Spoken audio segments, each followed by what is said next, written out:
war-weary and impoverished after a great effort. At Trawsfynydd in North Wales, men of the Explosives Disposal Unit, RAOC, have been having a sort of Brock's benefit all on their own. There's a vast tonnage of surplus ammunition of various kinds in this country.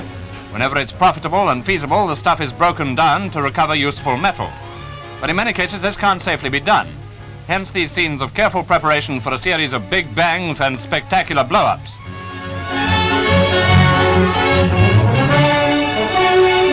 Grenades, rockets, mines, TNT, gelignite and dynamite, condemned as useless or unsafe, any moment now.